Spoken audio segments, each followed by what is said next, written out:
कैसे हो आप सब।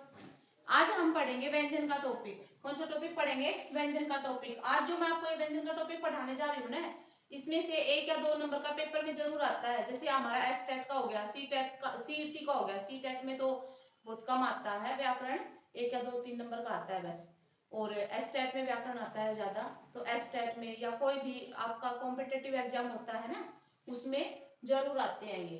देखो, व्यंजन में मैं करवा रही हूँ, प्राणतव के आधार पर व्यंजन कितने प्रकार के होते हैं। प्राणतव के आधार पर, प्राणतव के आधार पर व्यंजन कितने प्रकार के होते हैं? 2 प्रकार के। कौन कौन से? नंबर 1 अल्प प्राण, नंबर 2 महाप्राण। ठीक है, कौन सा? नंबर 1 अल्प प्राण और नंबर 2 महाप्राण। अल्प, अल्प का मतलब होता है थोड़ा, और प्राण का मतलब होता है वायु। जिन वर्णों को बोलने में हवा, वायु जो होती है वो कम लगती है, और जिनको बोलने में, महा का मतलब ज्यादा, जिनको बोलने में वायु ज्यादा लगती है, जिन वर्णों को बोलने में, तो वो कौन से होते हैं? महाप्राण होते हैं। ठीक है, अब देखो मैं यहाँ पे वर्ण लिख लेती हूँ। क, ख, ग, घ, अंग।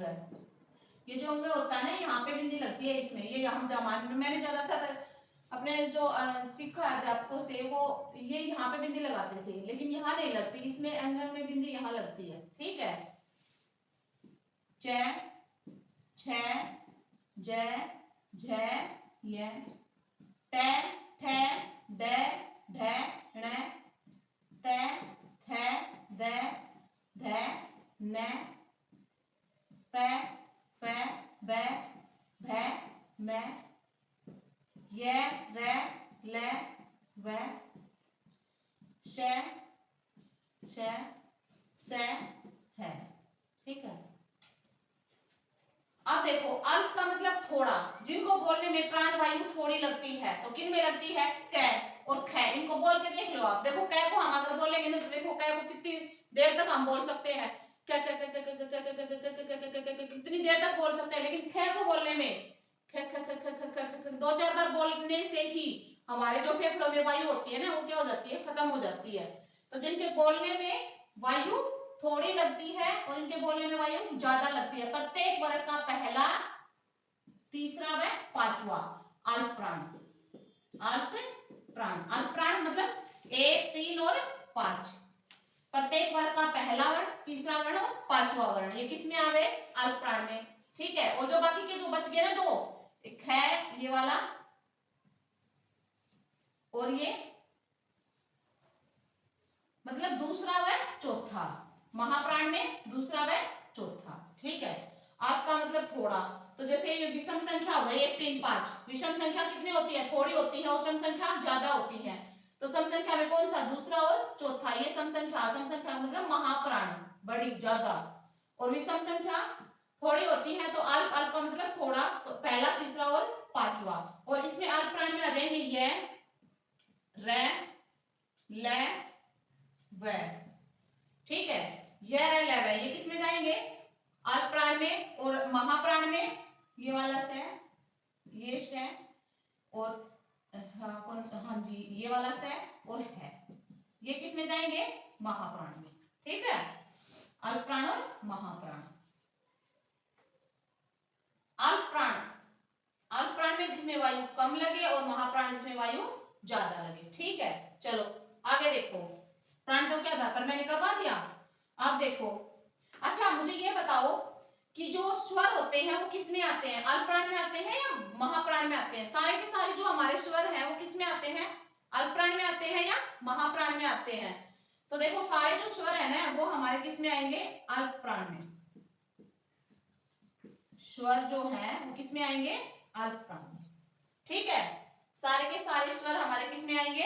अल्प प्राण में। प्राणतों के आधार पर मैंने पढ़ा दिया आपको।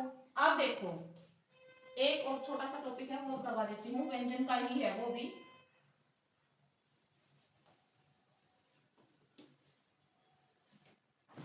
घोषतव के आधार पर, किसके आधार पर? घोषतव के आधार पर। घोषतव के आधार पर भी व्यंजन दो प्रकार के होते हैं। नंबर एक होता है अघोष और नंबर दो होता है सघोष। अब देखो ए का मतलब होता है नहीं, ए का मतलब होता है नहीं, घोष का मतलब इनमें नहीं घुसते। कौन कौन से? जैसे क हो गया और ख हो गया, जो पहले के जो दो वर्ण है ना, ये किस में चले जाएंगे? अघोष में। पहला और दूसरा वर्ण, सॉरी पहला और दूसरा वर्ण किस में जाएंगे? अघोष में। सघोष में तीसरा, चौथा और पांचवा वर्ण, ये किस में जाएंगे? सघोष में। पहला, दूसरा और सघोष में तीसरा, चौथा और पांचवा, ये वर्ण किस में जाएंगे? सघोष में। और अघोष में श, स, ये तीन वर्ण ही हैं जो अघोष में बोले जाएंगे। और इसमें य, र, ल, व और है। ठीक है, ये किस में जाएंगे? सघोष में। य, र, ल, व और है किस में जाएंगे? ये सघोष में। और सारे के सारे जो स्वर है ना, स्वर, वो किस में जाएंगे? सघोष में। स्वर किस में जाएंगे? सघोष। ठीक है, ये भी याद रखना, कई बार एग्जामिनर जो पूछ लेता है पेपर में कि स्वर किस में आते हैं, ये स्वर आपको दे देगा और पूछ लेगा कि यार प्राण है, महाप्राण है, सघोष है या अघोष है। ठीक है, तो आज का हमारा ये टॉपिक था व्यंजन का। इसमें से 1% एग्जामिनर जरूर पूछता है। और वीडियो को लाइक करें, सब्सक्राइब करें, कमेंट्स करें, और नेक्स्ट वीडियो आपको किस पे चाहिए वो मेरे को बताना, कि वही पे टॉपिक करवा देंगे। ठीक है, धन्यवाद।